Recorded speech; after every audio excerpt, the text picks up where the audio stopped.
Hello, my dear friends and masters. Welcome back to our channel oneness vegetarianism. నా పేరు స్వప్నేశ్వరి.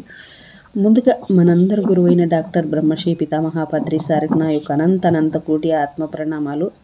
సత్యలోకవాసులకి, దివ్యలోకవాసులకి, మహాకారణ లోకవాసులకి, నక్షత్ర లోకవాసులకి, ఏంజల్స్కి, మహావతార్ బాబాజీకి, బుద్ధ భగవానుడికి, తండ్రి పరమ గురువు, ఇమోటల్ మాస్టర్ టీచర్ రామ్తా గారు అమరత్వ జ్ఞానాన్ని అమరుడై ఆ జ్ఞానాన్ని మనందరికి ఎంత అద్భుతంగా షేర్ చేస్తున్న తండ్రికి, బంగారు తండ్రికి అనంత కోటి ఆత్మ ప్రణామాలు తెలియజేసుకుంటూ యాస్ట్రల్ మాస్టర్స్ అందరికీ పేరు పేరున స్వాగతం, సుస్వాగతం. ఈ వర్తమానంలోన ఈశ్వ చైతన్యానికి నా యొక్క అనంత కోటి ఆత్మ ప్రణామాలు, నా యొక్క స్వయానికి అనంత కోటి ఆత్మ ప్రణామాలు. ఇప్పుడు మన ముందుకు రాబోతున్న మాస్టర్ మేడంకి, మంగళలక్ష్మి మేడంకి సాదరంగా వెల్కమ్ చేసుకుందాం. Madam, welcome to our session madam. Over to you madam. Mangalalakshmi madam. Thank you madam. Thank you madam.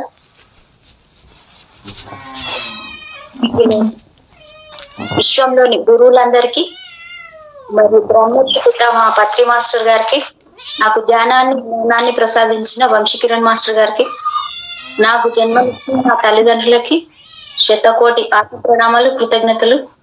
మరి వన్నెస్ వెజిటేరియనిజం సృష్టికర్త స్వప్నేశ్వరి మేడం గారికి శతకోటి ఆత్మ ప్రణామాలు, కృతజ్ఞతలు, ధన్యవాదాలు. అందరికి వీక్షిస్తున్న అందరికీ కూడా ధన్యవాదాలు, కృతజ్ఞతలు. Thank you madam. Thank you. మనం చెప్పుకోబోయే టాపిక్ 3 రోజుల నుంచి చెప్పుకుంటున్నాము. సృష్టిలో అద్భుతమైన శ్రీ మాస్టర్ వచ్చేసి ఈ పుస్తకం ద్వారా మనకు తెలియజేసింది డివి శ్రీదేవి మాస్టర్ గారు. Meditation for life, life for love, love for man, man service, service for society. సృష్టిలో అద్భుతమైన శ్రీ.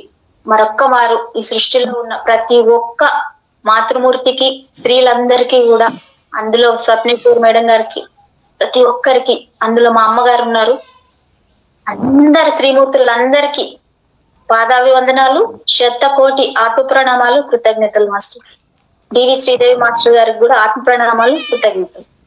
రామ్తా మాస్టర్ శతకోటి ఆత్మ ప్రణామాలు, కృతజ్ఞతలు. మనం ఈ రోజు చెప్పుకోబోయేది గర్భాశయం విశిష్టతను గుర్తించండి. ఋతుచక్రం స్త్రీలకు వరం. ఋతుచక్రం స్త్రీలకు మాత్రమే ఎందుకు? సృష్టి మొదలు సృష్టి క్రమం ఆగకుండా జరుగుతూ ఉండాలి. అంటే పురుషతత్వం బీజంగా వెలువడి స్త్రీతత్వం దానిని ధరించి శరీరాన్ని, జీవాన్ని ఇస్తుంది. అలా స్త్రీతత్వం బీజాన్ని ధరించి శరీరాన్ని, పోషణ, జన్మలను ఇవ్వడానికి సృష్టి నుంచి స్త్రీతత్వానికి కొన్ని బహుమతులు ఇవ్వబడ్డాయి. ఇది మొదటిది. గర్భాశయం.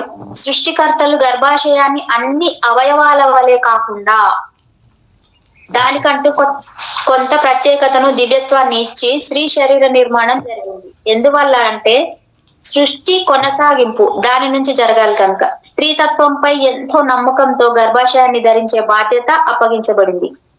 ఏ సాధన చేయనవసరం లేకుండా ప్రకృతి ఋతుచక్ర సమయంలో దివ్యశక్తిని ఆకర్షించి తనను తాను శుభ్రపరుచుకుంటూ అదే దివ్యశక్తితో కొత్త జీవి యొక్క శరీర నిర్మాణం చేస్తూ తను నివసిస్తున్న శరీరాన్ని కూడా ఆధ్యాత్మిక శక్తితో నింపుతుంది. దేవాలయంలో గర్భాలయానికి ఉన్నంత ప్రాముఖ్యత స్త్రీ శరీరంలో గర్భాశయానికి ఉంది. దివ్యశక్తిని, డివైన్ పవర్ ని ఆకర్షించే శక్తి భూమి మీద స్త్రీ గర్భాశయానికి తప్ప వేరే దేనికి ఆ శక్తే లేదు. అందువల్లే జీవితాన్ని సంతరించుకొని శరీర నిర్మాణం, ఆత్మ ప్రవేశం ఇదంతా గర్భాశయం ద్వారా మాత్రమే జరుగుతుంది. మన శరీరంలో ఏదైనా అవయవం తేడా వస్తే, ఉదాహరణకి కాలు, చెయ్యి, కన్ను వగైరాలు, వాటిని పూర్తిగా తొలగించుకోము కదా. వాటిని సరిచేసుకోవడానికి మనకు చేయవలసిన ప్రయత్నాలన్నీ చేస్తాం. కానీ గర్భాశయం విషయానికి వస్తే చాలా తేలికగా తొలగించుకోవడం జరుగుతుంది. అలా జరగడానికి గల కారణం గర్భాశయం గురించి పూర్తిగా మనకు తెలియకపోవడమే. మేడం అజ్ఞానంతో అంటే ఏమైనా సరే ఇప్పుడు ఒక కాలు చేయి తీసుకోమనండి, తీసుకుంటామా మేడం? తీసుకోరు. తీసుకోము. దీన్ని అనేసరికి ఈజీగా పోతే పోనీ, నాకు ఇంకా అబ్బా రోజు నెల ఈ బాధ అంతా సంబరపడిపోతారు. అబ్బా ఇంకా నాకు ఎప్పుడు మళ్ళీ రాదు, నేను శుభ్రంగా అయిపోతుంది నాకు అని చెప్పేసి సంబరపడిపోతారు. అరే నువ్వు నువ్వు ఎంత దౌర్భాగ్యురాలంటే, నేను ఆడదాని కాదురా, నేను మగవాడిని అని చెప్పేసి ఆడదానిలాగా శరీరంలో ఉన్న మగవాడిని అని చెప్పుకుని అంత దౌర్భాగ్యమైన విషయం తెలియదు. ఒక స్త్రీగా ఉండే గర్భాశ్రయాన్ని తొలగించుకోవడం అంటే అంతే కదా మేడం. ఆ శక్తిని తొలగించేస్తే ఏముంది, ఎందుకు పనికొచ్చిందా నువ్వు, మరి ఏముంటది అక్కడ ఏమి ఉండదు. అది ఇంకా అసలు ఏం జరుగుతుంది ఏంటి అంటే నీ ఎమోషన్స్ ఏమి అన్ని అక్కడ టెన్షన్స్ అనేది మొదలవుతాయి. అసలు అర్థం కావట్లేదు. ఒక శరీరంలోంచి ఒక అవయవం వెళ్ళిపోయిందంటే దాని నుంచి మనం పాడే బాధ ఎంత భయంకరంగా ఉంటుందో ఎవరికి తెలియదు మేడం. అది పోయి నెల వచ్చే బాధ తప్పుతుంది, నాకు హ్యాపీగా ఉండొచ్చు, ప్యాడ్స్ బాధ ఉండదు. ఇవి ఆలోచన చేస్తారు. తప్పుగా అనుకోవద్దు మాస్టర్స్, ఎవరైనా చెప్తున్నారు, ప్రతి ఒక్కరు అలా ఉంటారు. మనకు తెలియకపోవడమే. మరి గర్భాశయం ఉన్నంత కాలం మెనోపాజ్ వచ్చేంత వరకు ప్రతి నెల ఋతుచక్రం రావడం, ఆ సమయంలో స్త్రీలకు కలిగే శారీరక ఇబ్బందుల వలన మరియు పూజలు, వ్రతాలు, శుభకార్యాలలో పాల్గొనే అవకాశం లేకపోవడం వలన తమకు తెలియకుండానే ఆ స్థితుల పట్ల అసహ్యాన్ని పెంచుకుంటారు. దీనికి తోడు మన పెద్దలు ఏర్పాటు చేసిన ఆచార వ్యవహారాల వలన ఋతుచక్రం వద్దు అనే భావాన్ని కలిగి ఉంటున్నారు. మన ప్రతి మానసిక ఆలోచన శరీరంపై ప్రభావం చూపుతుంది. కనుక గర్భాశయంలో సమస్యలు మొదలవుతాయి. ప్రతి ఋతుచక్రం సమయంలో ఒక దివ్య శక్తిని స్త్రీలు పొందడం జరుగుతుంది. స్త్రీలోకం మిస్సెస్ చెప్పడం జరిగింది. అలాంటి శక్తి మనలోకి వస్తుందా లేదా అని పరిశీలించుకోవాలంటే ఈ ఋతుచక్రం సరిగ్గా జరుగుతున్న స్త్రీలలో మానసిక దృఢత్వం, శారీరక సౌష్ఠవం, ఆకర్షణ గర్భాశయం లేని మెనోపాజ్ లో ఉన్న స్త్రీలలో ఉండవు. 50 సంవత్సరాల వయసులో రావాల్సిన మెనోపాజ్ ని గర్భాశయం తొలగించుకోవడం ద్వారా చిన్న వయసు నుండే ఆ ఇబ్బందులన్నీ భరించవలసి వస్తుంది. అందుకు ఉదాహరణ ఎవరో కాదు మేడం, నేనే. చాలా ఇబ్బంది పడ్డాను. అది క్యాన్సర్ కిందకి దారి తీస్తుంది అన్న టైంలో నేను తీసేసుకున్నాను. కానీ అక్కడి నుంచి నేను శారీరకంగా ఎన్ని ఇబ్బందులు పడుతున్నానో నాకు తెలుసు మేడం. అది అందుకే ఆ సబ్జెక్ట్ నా ముందుకు వచ్చింది, మీరు తీసుకొచ్చారు. మరొక్కసారి మీకు నిజంగా కృతజ్ఞతలు మేడం, ఈ అవకాశం నాకు ఇప్పించినాను. ఎందుకంటే ఈ బాధ నేనే పడ్డాను. అసలు ఈ టైంలో, ఇప్పుడు నాకు ఈ టైంలో వెళ్ళిపోవాల్సిన మెనోపాజ్ రావాల్సింది, నేను ఎప్పుడో తీసేసుకున్నాను. అసలు అంతెందుకు అది బిడ్డలు గండానికి మాత్రం అదేదో ఒక వస్తువులాగా బిడ్డలు గంటేదానికి అవసరం, లేకపోతే ఇంకేం అవసరం అని చెప్పి బిడ్డలు కనేసారు అయిపోయిందంటే అబ్బా తీసేద్దామా అని ఆలోచిస్తూ ఉంటారు. కానీ తెలియక, అవగాహన లేక, దానికి సరైన జ్ఞానాన్ని లేక, సరైన జ్ఞానం లేక, అవగాహన లేక, చెప్పేవాళ్ళు లేక.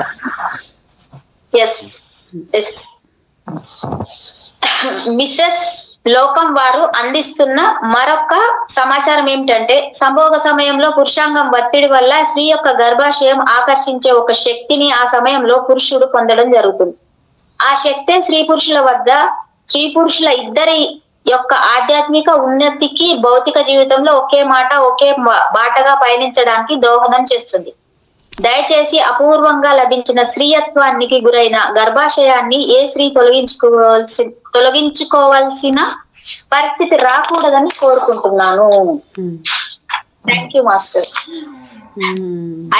5వది, బహిష్టు సమయంలో ఆచారాలు ఎందుకు పెట్టారు? ఆచారాలు ఎందుకు పెట్టబడ్డాయి? బహిష్టు అనగానే మనకు ఎన్నో ఆచారాలు, నిబంధనలు విధించబడ్డాయి.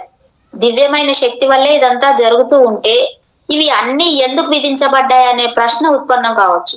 ఋతుస్రావం కనబడగానే వెంటనే తల స్నానం చేయాలనే ఆచారం కలదని అర్థం. దివ్యశక్తి, డివైన్ పవర్ ని తీసుకోవడానికి మన శరీరాన్ని సిద్ధం చేయడమే మేడం. చూడండి, స్నానం అనేది కూడా అంటే మన ఆ పైన మనం యూనివర్స్ నుంచి తీసుకోవాల్సింది శక్తిని మనం తీసుకోవడానికి సిద్ధపడడం అన్నమాట. అంటే శరీరాన్ని శుభ్రం చేసుకోవడం. ఏది ముట్టుకోరాదు అంటుకోరాదు అనడానికి అర్థం అలా చేస్తే పాపం అని మన పెద్దలు అనేవారు. ఆ సమయంలో స్త్రీ యొక్క నాడీ మండలం సున్నితంగా మారి తద్వారా శరీరం కూడా సున్నితంగా మారడం జరుగుతుంది. అలాంటి శరీరానికి విశ్రాంతి చాలా అవసరం. ఏ పని చేయరాదు, ఎక్కడికి వెళ్ళరాదు అనే ఆచారం వల్ల శరీరానికి విశ్రాంతి లభిస్తుంది. తేలికైన తక్కువ వస్త్రాలు ధరిస్తారు. మానసికంగా కూడా ప్రశాంతత లభిస్తుంది. అప్పుడు మాత్రమే దివ్యశక్తిని అపరిమితంగా మనం తీసుకోగలము.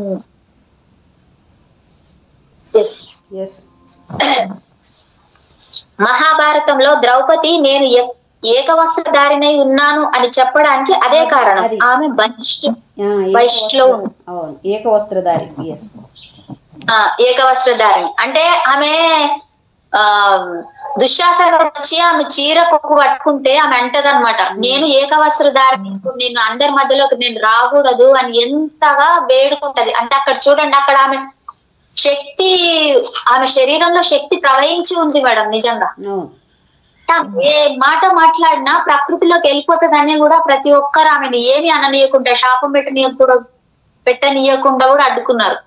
అంటే అది కూడా ఒక కారణం కూడా కావచ్చు కదా. ఇప్పుడు మీరు అంటారు పీరియడ్స్ వచ్చినప్పుడు ఎనర్జీస్ బాగుంటాయి, ఎనర్జీస్ అంటే ఇప్పుడు ఇక్కడ అర్థమవుతుంది. అవును మేడం, చాలా ఉంటాయి ఎనర్జీస్. ఎప్పుడు ఎనర్జీస్ ఉంటాయంటే ఎప్పుడు ఉండే ఎనర్జీస్ కన్నా పౌర్ణమి, అమావాస్య, పీరియడ్స్ టైం, ఈ 3 టైంలో ఒక స్త్రీ ఈ 3 సార్లు పొందుతుంది ఆ ఎనర్జీస్ అన్నీ, అంత ఎక్కువ ఎనర్జీస్. కానీ పురుషుడు అలా లేదు, ఆ సమయాల్లో మాత్రమే, పౌర్ణమి అమావాస్యలకే. కానీ లేడీస్కి బోనస్ ఏంటంటే ఈ టైంలో కూడా, పీరియడ్స్ టైంలో కూడా లేడీస్ ఎనర్జీస్ తీసుకుంటాం వాళ్ళకన్నా అధికంగా ఇంకెక్కువ. దివ్యశక్తిని పూర్తిగా అనుభూతి చెందడం వల్ల మాత్రమే శారీరక మానసిక ఉద్వేగాలు బ్యాలెన్స్ చేయగలరు. ఇప్పటి ఆడవాళ్లలో ఎన్నో రకాల అనారోగ్యాలకు కారణం దివ్యశక్తి సరిగ్గా పొందలేకపోవడమే. శుద్ధ సాత్వికాహారం కూడా చాలా ముఖ్యం. మురికిగా ఉన్న పాత్రలో ఎంత మంచి వంటకాన్ని చేసినా అది తినడానికి పనికి రాదు. అలాగే విశ్వం ఎంతో ప్రేమతో స్త్రీలకు మాత్రమే, బహిష్యులో మాత్రమే వచ్చే అత్యంత అద్భుతమైన దివ్యశక్తిని తప్పుగా భావించి సరైన జాగ్రత్తలు పాటించకపోవడం వల్ల దివ్యశక్తిని పొందలేకపోతున్నారు. బహిష్టు సమయంలో బ్లీడింగ్ తో పాటు మన కంటికి కనపడని ఒక వాయువు కూడా విడుదలవుతుంది. ప్రతి 4 గంటలకు ఒకసారి నాప్కిన్ మార్చడం చాలా అవసరం. లేదంటే ఆ వాయువు వెనక్కి లోపలికి వెళ్లే అవకాశం ఉంది. దాని వల్ల కూడా గర్భాశయంలో ఇన్ఫెక్షన్స్ వస్తాయి. లోదుస్తులు, కాటన్వి వాడడం, శరీర శుభ్రత చాలా ముఖ్యం. శరీరానికి గాలి తగిలేలా తక్కువ వస్త్రాలు ధరించడం చాలా అవసరం. ఎంత అంటే దీని గురించి ఎంత బాగా చెప్పారు చూడండి మేడం. 6వది, బహిష్టు సమయంలో పూజలు వ్రతాలు ఎందుకు చేయరాదు? బహిష్టు సమయంలో పూజలు వ్రతాలు చేయరాదు.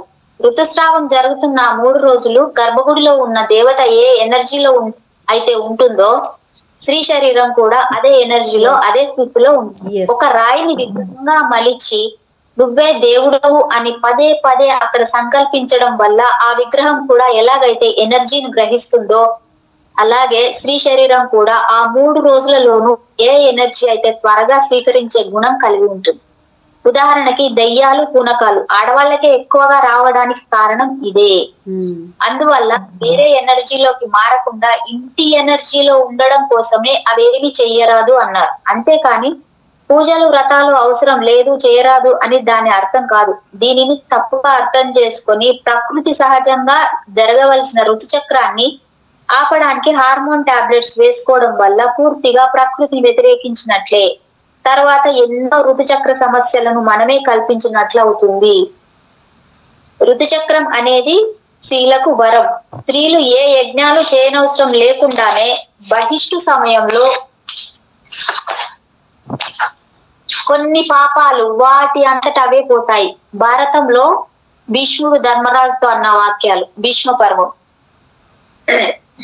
హరిద్వార్ శాంతికుంజ్ అనే గ్రామంలో పండిత శ్రీ రామశర్మ ఆచార్య గాయత్రి పరివార్ వారి ఆధ్వర్యంలో విశ్వామిత్రుడు తపస్సు ఆచరించిన ప్రదేశంలో రోజులో 24 గంటల సమయం 2 ఆడవాళ్లు గాయత్రి మంత్రాన్ని పఠిస్తూ ఉంటారు. బహిష్లో కూడా వారు గాయత్రిని పఠిస్తూనే ఉంటారు. తన గురించి తాను తెలుసుకొని తన తత్వాన్ని నింపుకున్న స్త్రీ ఏ యజ్ఞాలు, యాగాలు, సాష్టాంగ నమస్కారాలు అవసరం లేదు.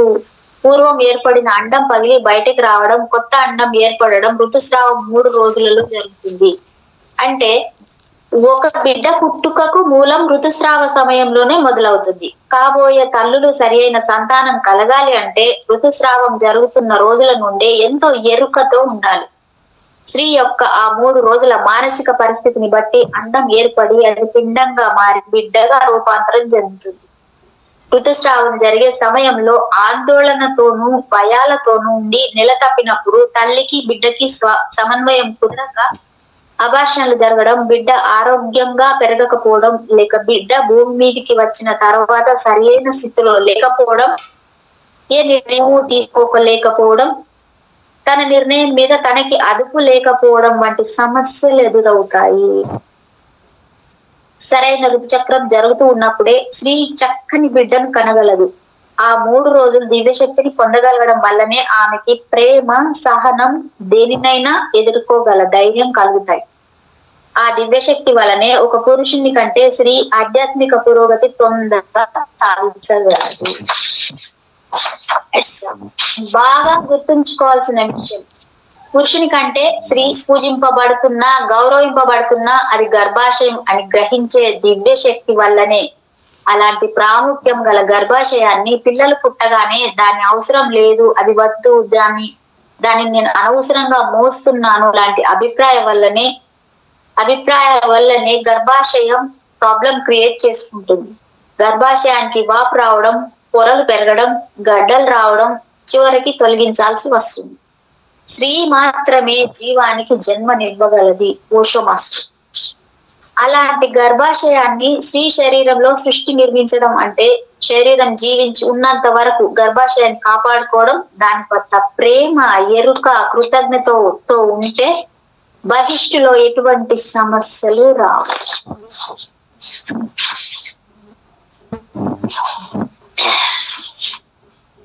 ఏడో ఋతుచక్ర సమస్యలు పరిష్కారాలు. బహిష్టు సమయంలో చాలా మంది రకరకాల సమస్యలతో, ముఖ్యంగా విపరీతంగా వచ్చే కడుపు నొప్పి, అధిక రక్తస్రావం, తలనొప్పి, నడుము నొప్పి రావడంతో పాటు పీరియడ్స్ క్రమం తప్పి రావడం, ఒక్కోసారి ఆగిపోవడం, ఒక్కోసారి ముందుగా రావడంతో నెలలో 2 సార్లు రావడంతో పాటు ఆ సమయంలో నీరసంగా ఉండడం జరుగుతుంది. అయితే ఆత్మ పరిణామ క్రమంలో ఆత్మ పరిపూర్ణత్వం సాధించడానికి కొన్ని జన్మలు స్త్రీగా, కొన్ని జన్మలు పురుషునిగా జన్మలు ఇస్తుంది. ఆత్మకు సెక్స్ లింగం అనేది ఉండదు మేడం. ఇది కొత్తగా వింటున్నాను నేను ఇక్కడ. మేడం. అవును మేడం, అవును.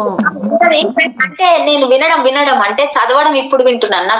నా భగవద్గీతలో చెప్పిండ్రు కానీ ఇది ఇక్కడ రాసేసరికి ఇది నిజంగా ఎంత బాగుంది మేడం. ఇప్పుడు దాంట్లో చెప్పాను కదా, my girl friend is alien అని చెప్పేసి, వాళ్ళకి మన ఈ భూమి మీద ఇప్పుడు ఒక ఏమంటాము, సృష్టి జరగాలన్నా, పునఃసృష్టి జరగాలి, పిల్లలు పుట్టాలన్నా శారీరక కలయిక అవసరం. అక్కడ శారీరక కలయిక అవసరం ఉంది ఈ భూమి మీద తప్ప మనిషి అంటే ఒక పురుషుడు, ఒక మగాడు, లింగభేదం ఉండి స్త్రీ పురుషులు కనడానికి శరీరంతో అవసరం లేదనమాట. అక్కడ అర్థమైంది మేడం. ఫిజికల్గా అవసరం లేదు. అవసరం లేకుండా వాళ్ళు అంటారు, వాళ్ళ శక్తితోటే, ఆ శక్తిపాతం. ఇప్పుడు చూడు, ద్రౌపదినే కదా, ఒక్కొక్కరు అంటే సూర్యుడికి ఒకరిని, వాయుదేవుడికి ఒకరిని, ధర్మరాజు ఇట్లా ఒక్కొక్కరు పుడతారంటే ఒక్కొక్క దేవతకు పుడతారు కదా, ఒక్కొక్క దేవుడికి. కుంతీదేవి పుడతారు కదా, కర్ణుడు ఒకరికి అట్లా పుడతారు కదా. అంటే అక్కడ శారీరక కలిగి కాదు, అది అర్థమవుతుంది కదా మేడం. అలాగా ఈ భూమి మీద ఫ్రీక్వెన్సీకి ఈ 3 డైమెన్షన్లోనే ఇది అవసరం. ఇక్కడ నుంచి వెళ్ళిపోతే అది కూడా అవసరం లేదు. అర్థమైందా మేడం? ఇక్కడ నుంచి వెళ్ళిపోతే అది కూడా అవసరం లేదనమాట. వాళ్ళు అంటారు, ఈ భూమానవులు వాళ్ళు అంటారు, ఈ భూమానవులు ఇట్లా కంటారు, మేము ఇలా కనము, మాకు అవసరం లేదు అంటే. అక్కడ మీకు ఫారిన్ కంట్రీస్లో చూడండి, ఇక్కడ తండ్రి ఇంటి పేరు వస్తుంది, అర్థమైందా? మనకు మనం ఇండియన్స్కి తండ్రి ఇంటి పేరు వస్తుంది, కానీ అక్కడ తల్లి ఇంటి పేరు ఉంటుంది. తల్లితోనే వాళ్ళకి రిలేషను, తండ్రితో సంబంధం వాళ్ళకి తండ్రి ఉండడు అనమాట, తల్లే. ప్రకృతి అనేది మదర్ మేడం, ప్రకృతే ఇక్కడ, తండ్రి లేదు, ప్రకృతి. అంతే మరి, ప్రకృతి అంటేనే మదర్ కదా, ప్రకృతి అక్కడ ఇంకంతా మొత్తం ప్రకృతి ఉంటుంది. తల్లి వాళ్ళు ఏమంటారంటే మా ఇంటికి పోతాం అని చెప్పేసి వాళ్ళకి అంతా తల్లే ఉంటుంది, ఇంక వేరే ఏం ఉండరు, ఇంక వేరే రిలేషన్ ఉండదు వాళ్ళకి ఆ లోకాల్లో. మదర్ అనేది తెలుసు వాళ్ళకి, ఇంక మిగతా ఏం తెలియదు అక్కడ. అట్లా తండ్రి ఉండదు, తండ్రితో అవసరం లేదు అక్కడ, తండ్రి ఉండడు అనమాట. ఇక్కడ మనకి ఇక్కడ అంటే ఈ ఫ్రీక్వెన్సీకి ఇలా ఉంది, మిగతా ఎక్కడ లేదు ఇది. మీకు చూడండి, నెమలి చూసారా? నెమలి అది అదే చెప్తున్నా మేడం, నెమలి కళ్ళతోనేనంట బిడ్డల్ని కనేది, సంపర్కం లేదు దానికి. అంటే కృష్ణుడు ఏం చేస్తాడు, కృష్ణుడు ఆ నెమలి అలాగా నెమలి పింఛం తల్లో పెట్టుకుంటాడు, దానికి సింబాలిక్గా పెట్టుకుంటాడు. కానీ 16,000 మంది గోపికలు, ఇన్ని వేల మంది భార్యలు, ఇన్ని వేల మందితో ఇట్లా చేశాడు అని చెప్పేసి పిచ్చిగా గుడ్డిగా అజ్ఞానంతో మాట్లాడుకుంటారు కృష్ణుని. ఆయన మేడం ఫిజికల్ గా కృష్ణుడు అంటే ఫిజికల్ గా అటాచ్మెంట్ అనుకుంటారు, కాదు అక్కడ ఆయన ఏంటంటే హృదయంతో చూసిండు అనేది ఎవ్వరికి ఒక్కరికి కూడా అర్థం కాదు మేడం. నిజంగా అట్లాగా ఆయనతో ఇష్టపడి ఆయన మీద, ఇప్పుడు సపోజ్ నేనే ఉన్నాను, నేను ఎంత తండ్రి అని ఎలాగ వినిపిస్తుంది, ఇలాగా అందరూ ఆయన ఆత్మతోటి, ఆయన ఆ సోల్తో కనెక్ట్ అయ్యి అందరూ ఆ రిలేషన్తో ఉండి ఆ ప్రేమలో ఇష్టపడి ఆయన్ని నువ్వు కావాలని అందరూ ఆ సుకుమార అందమైన స్త్రీ రూపాలు ధరించేస్తారు. పురుషులు కూడా అందరూ అవి గోపికలుగా మారిపోతారు, ఆయనతో పాటు మేము వస్తామని చెప్పేసి అలా మారిపోతారు తప్ప. కానీ ఆయన అది కాదు, అది ఎవరికి తెలియదు, అందరికీ తెలియదు. అది దాంట్లో ఉన్న జ్ఞానం అనేది వెలికి తీసుకోవాలి మేడం. మనం ఒకటే దాన్ని తీసుకుంటాం కదా, ఇప్పుడు ఏది పడితే అదే, ఏది ఎవరు మాట్లాడారంటే దాన్ని ఎంబడి వెళ్తున్నాం. దాన్ని ఏమంటారంటే దాన్ని నమ్మకాలు అంటారు. నమ్మకాలు లిస్ట్ తీసేసేయాలి. అదే కాదు, ఏదైనా పిల్లి ఎదురొస్తే షెడ్ అవుతుంది, కుక్క మొరిగితే ఇది అవుతుంది, కుక్క ఏడిస్తే ఎవరో పోతారు, పిల్లి ఎదురైతే అసలు వెళ్ళొద్దు, ఆవు అయితే మంచిది, ఎనుమైతే చెడ్డది. ఇవి అయ్యో నమ్మకాలు. ఎక్కడి నుంచి వచ్చే ఈ సాంప్రదాయాలు? ఇవి సాంప్రదాయాలు కావు, ఇవి నమ్మకాలు. అంటే నువ్వు నీ బిడ్డకు చెప్పావు, నువ్వు నీ బిడ్డకు చెప్పావు, వాళ్ళు వాళ్ళ బిడ్డకు చెప్పారు, వాళ్ళు వాళ్ళ బిడ్డకు చెప్పారు, ఇలా వచ్చేవి నమ్మకాలు. ఈ సాంప్రదాయాలన్నీ నమ్మకాల నుంచి వచ్చినవే ఇవి. ఈ సాంప్రదాయాలన్నీ నమ్మకాల నుంచి వచ్చినవి ఇవన్నీ. సత్యం నుంచి వచ్చినవి, నమ్మకాలు వేరు, సత్యాలు వేరు మేడం.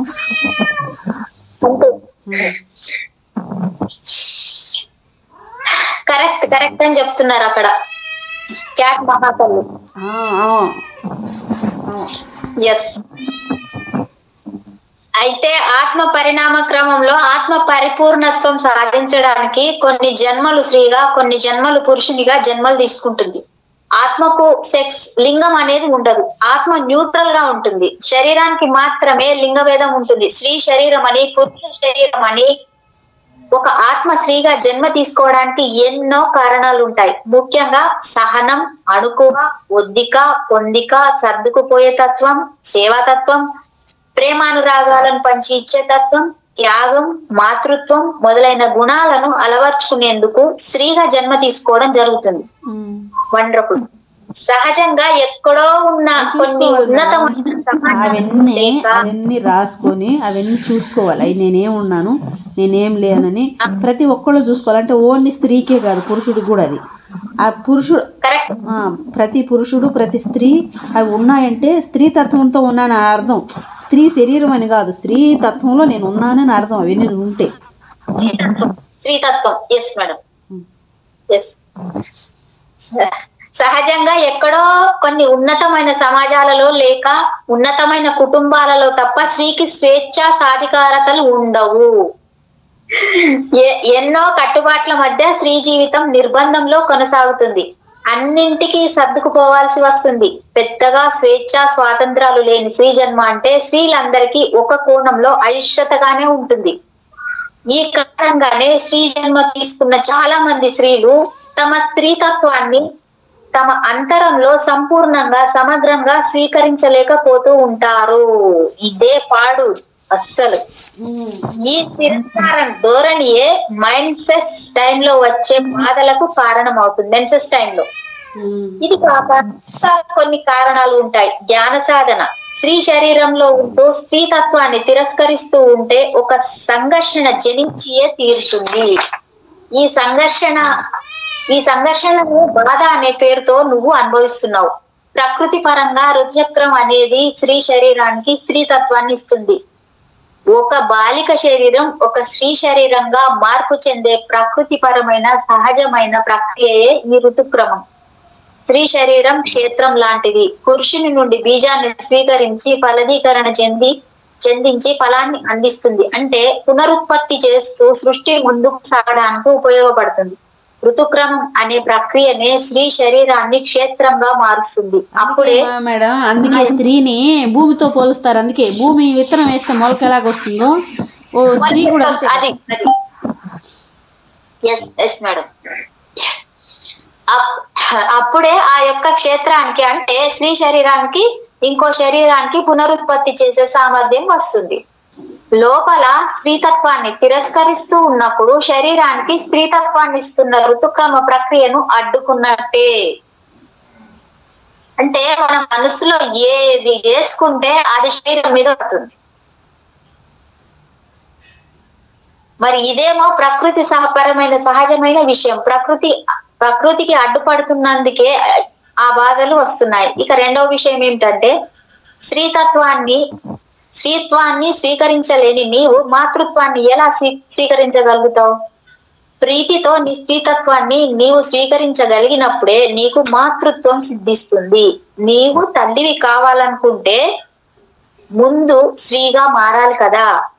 స్త్రీ శరీరంతో జన్మ తీసుకున్నంత మాత్రాన అందరూ పరిపూర్ణమైన స్త్రీలు అయిపోలేరు.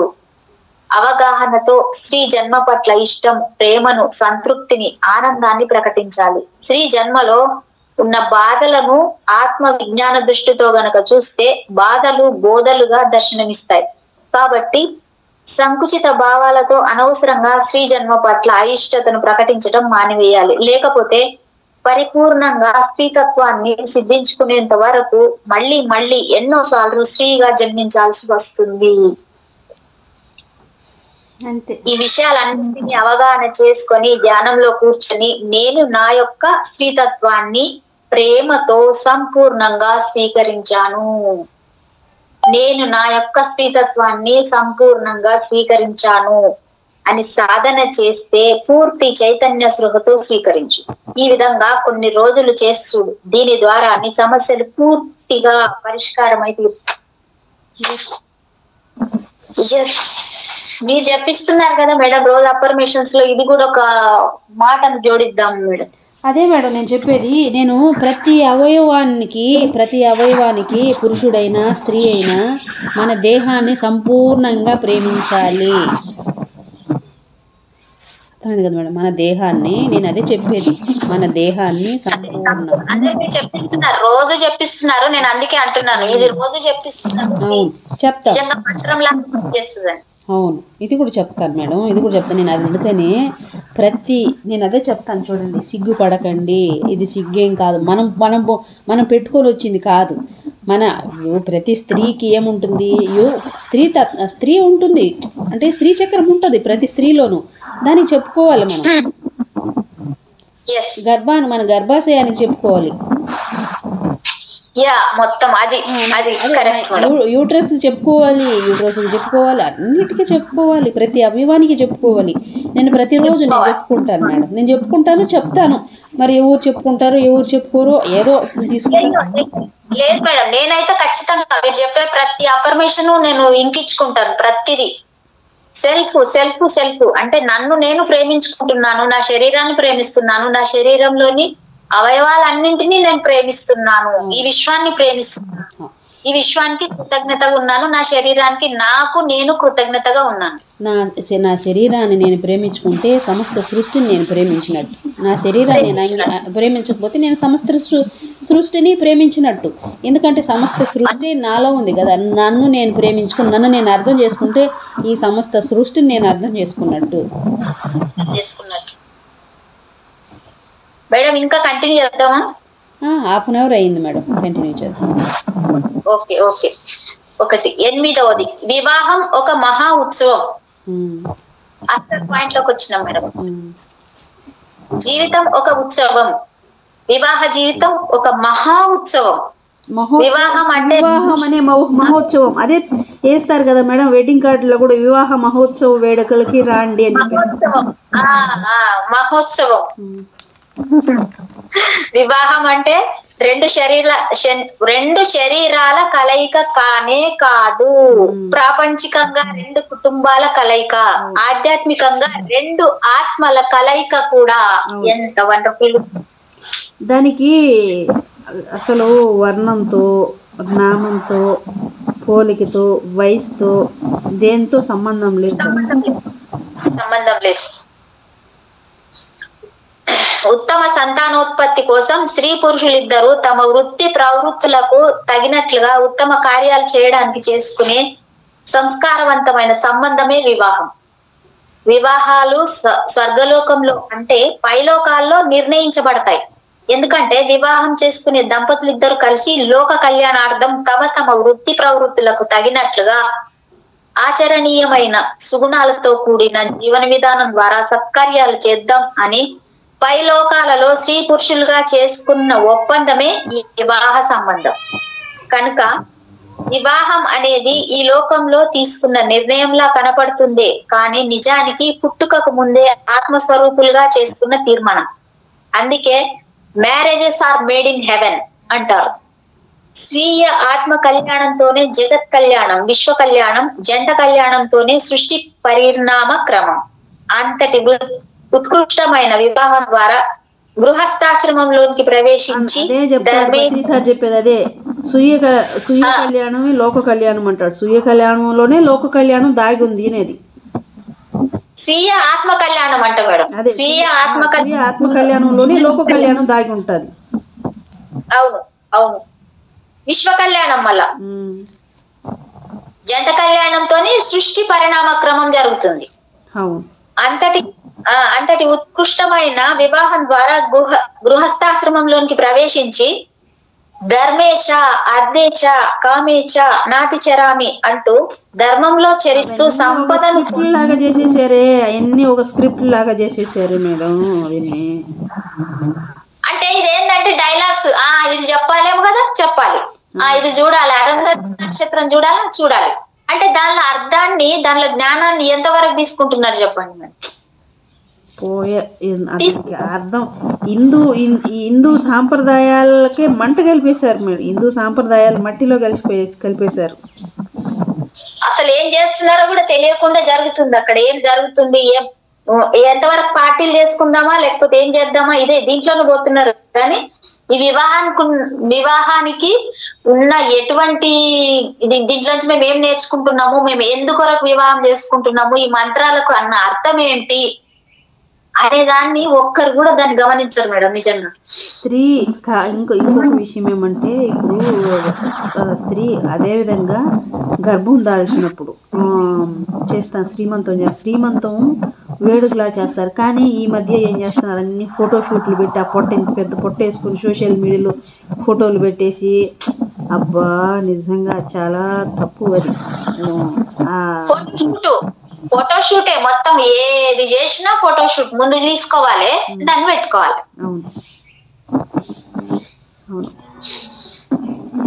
కోరికలను అదుపులో ఉంచుకుంటూ నాది అనేది లేకుండా అంతా నేనే అంతా అని మనిద్దరం ఒకటే అనే ఏకత్వ భావంతో చరిస్తూ ధ్యాన సాధనతో కూడిన ఆత్మ జ్ఞానంతో చరిస్తూ మోక్షాన్ని పొందడం, అదే విజయం. అసలైన జీవితానికి అదే సార్థకత, అదే వివాహ జీవిత లక్ష్యం.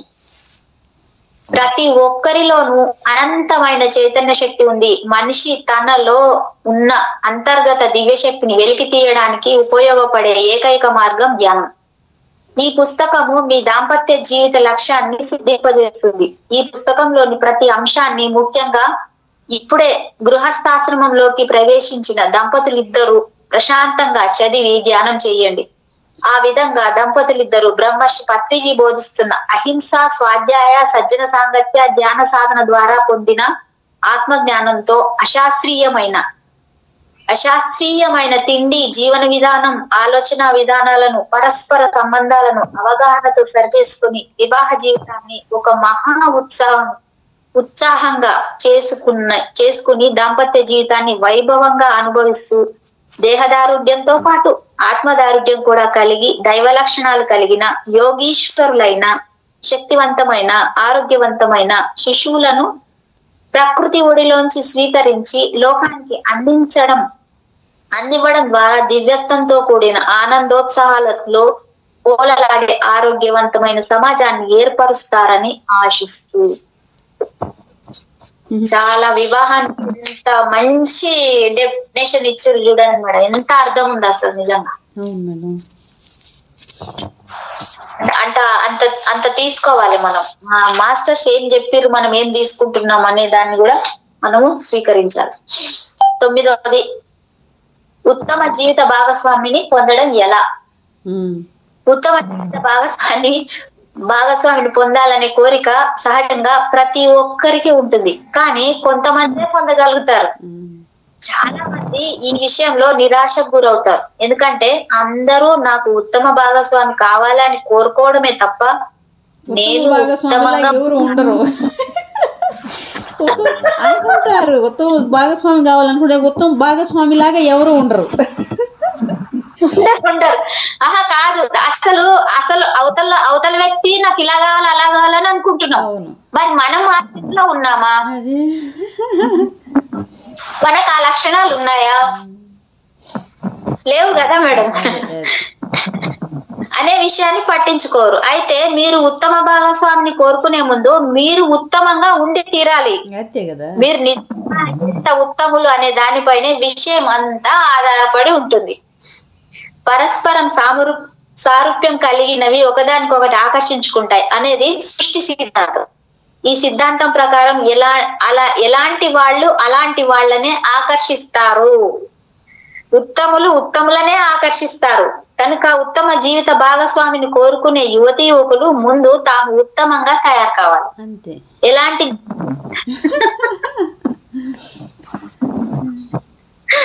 అంటే మనం ఎలా ఉంటే అటువంటి వాళ్ళే మనకు వస్తారంట మేడం. అది అవును అవును. ఏ విషయంలో కూడా మేడం, ఒకటే కాదు, ఏ విషయంలో మన ముందుకు వచ్చే ప్రతిదీ మన ప్రతిబింబాలు.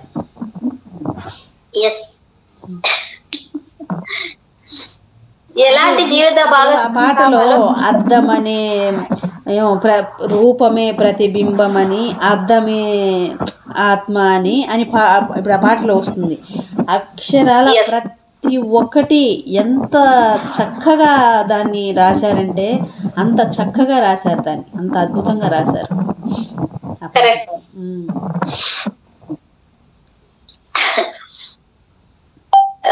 అయితే మీరు ఉత్తమ భాగస్వామిని కోరుకునే ముందు మీరు ఉత్తమంగా ఉండి తీరాలి. మీరు నిజంగా ఎంత ఉత్తములు అనే దానిపైనే విషయం అంతా ఆధారపడి ఉంది. పరస్పరం సారూప్యం కలిగినవి ఒకదానికొకటి ఆకర్షించుకుంటాయి అనేది సృష్టి సిద్ధాంతం. ఈ సిద్ధాంతం ప్రకారం ఎలాంటి వాళ్ళు అలాంటి వాళ్ళనే ఆకర్షిస్తారు. ఉత్తములు ఉత్తములనే ఆకర్షిస్తారు. కనుక ఉత్తమ జీవిత భాగస్వామిని కోరుకునే యువతి యువకులు ముందు తాము ఉత్తమంగా తయారు కావాలి. ఎలాంటి జీవిత భాగస్వామి కావాలో స్పష్టంగా ఆలోచించుకొని ఆత్మవిజ్ఞాన అవగాహన బాగా కలిగి ఉండాలి. ఎందుకంటే వివాహాలు స్వర్గలోకంలో అంటే పైలోకాల్లో నిర్ణయించబడతాయి. వివాహం చేసుకునే దంపతులిద్దరు కలిసి లోక కళ్యాణార్థం తమ తమ వృత్తి ప్రవృత్తులకు అయినట్లుగా ఆచరణీయమైన సుగుణాలతో కూడిన విధానం ద్వారా సత్కార్యాలు చేద్దాం అని పైలోకాలలో స్త్రీ పురుషులుగా చేసుకున్న ఒప్పందమే ఈ వివాహ బంధం, వివాహ సంబంధం. కనుక వివాహం అనేది ఈ లోకంలో తీసుకున్న నిర్ణయంలా కనపడుతుందే కానీ నిజానికి పుట్టుకకు ముందే ఆత్మస్వరూపులుగా చేసుకున్న తీర్మానం. క్లాస్ లో చూడు, ఆ క్రికెట్ గ్రౌండ్ లోకి అందరూ దిగుతారంట. క్రికెట్ గ్రౌండ్లోకి దిగుతారు అందరూ. బ్యాట్ వేసేవాళ్ళు, బౌలర్స్. నాకు క్రికెట్ గురించి పెద్దగా అవగాహన లేదులే. చెప్తుంటాడు కదా, అత్త ఇలా దిగుతుంది, కోడలు అలా దిగుతుంది, కొడుకు ఇలా దిగుతాడు, పిల్లలు ఇలా దిగుతారు, నీ పట్ల నీకు ఎందుకు ఉంటుంది ప్రేమడా? ఉండదు. అందుకు నువ్వే కదా ఎన్ని సెలెక్ట్ చేసుకొని తెచ్చుకున్నావు. మళ్ళీ ఆడలు అయ్యయ్యో పాప ఓడిపోతా ఉంటుందా, కొడతారు వాళ్ళు, పట్టాలా అంటాడు కదా. వంశీ సార్ చెప్తారు నిజంగానే క్రికెట్ అంటే 11 మంది కదా మొత్తం టీం. అవును అంటే మన కుటుంబం కూడా 11 మంది అంట. పైన అంతా నిర్ణయం చేసుకొని వస్తాం మనము. ఇక్కడికి వచ్చిన తర్వాత నువ్వా నేనా, నువ్వెంత నేనెంత, కొడుకని అయ్యో మా అమ్మ గెలాలని కొడుకు గెలిపించడు, కూతురు గెలిపించదు, మొగుడు మా పెళ్ళామని గెలిపించదు. ఎవరు ఆట వాడది, ఎవరు గెలుపు వాడిది, ఎవరు ఆట వాళ్ళు ఆడతారు. మరి నీ ఆట నువ్వే వాడతావు.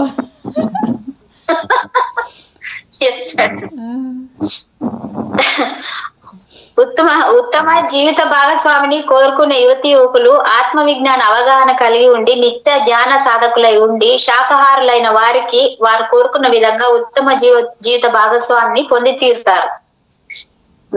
గతి తప్పని ప్రాప్తి ఇది, నిజ సత్య వాస్తవం ఇది.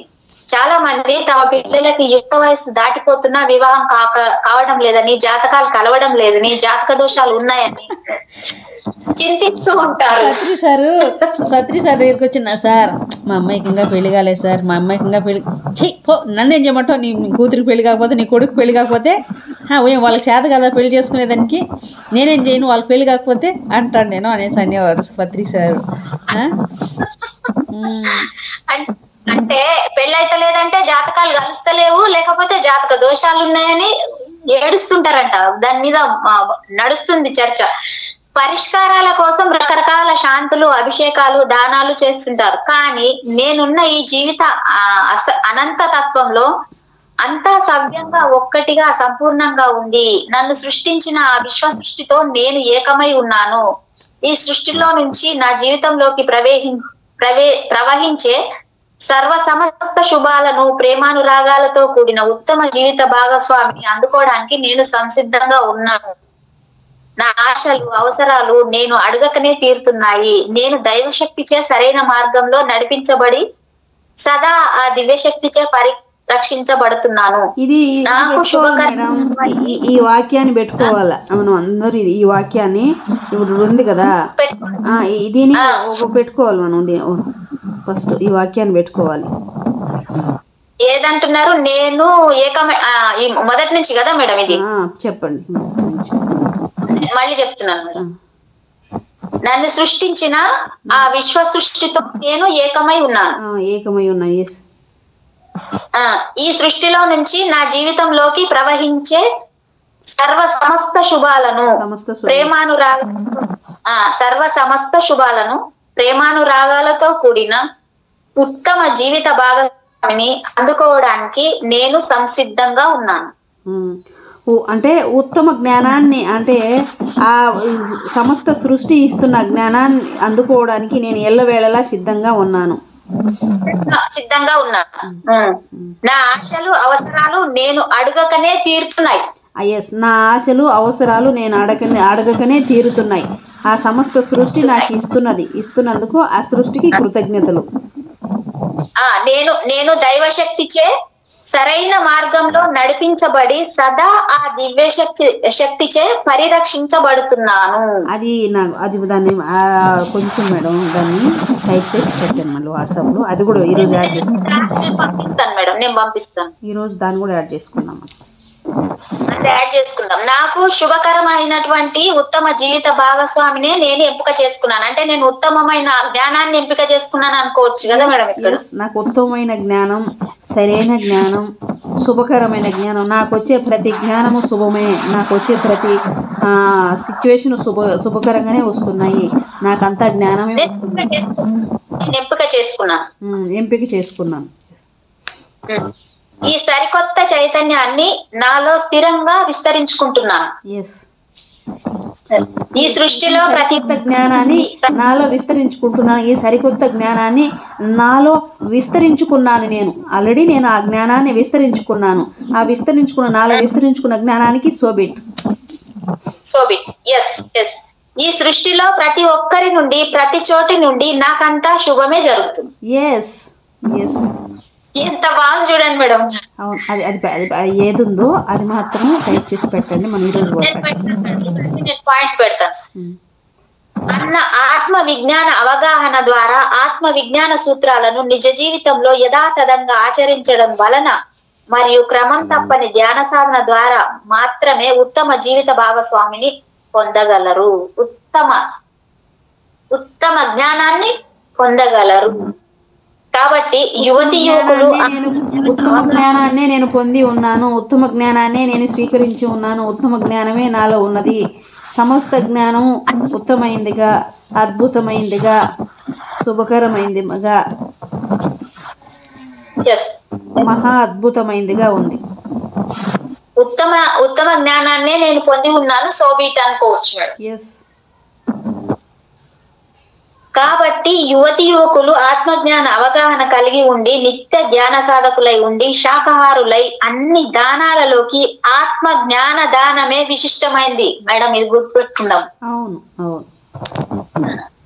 ఆత్మ విజ్ఞానాన్ని అందించే ఇలాంటి పుస్తకాలను దానం చేయాలి. అలా చేయడం వలన కర్మ ప్రక్షాళన జరిగి జాతక దోషాలు తొలగి అన్ని విధాల ఉత్తమమైన జీవిత భాగస్వామి దొరుకుతారు.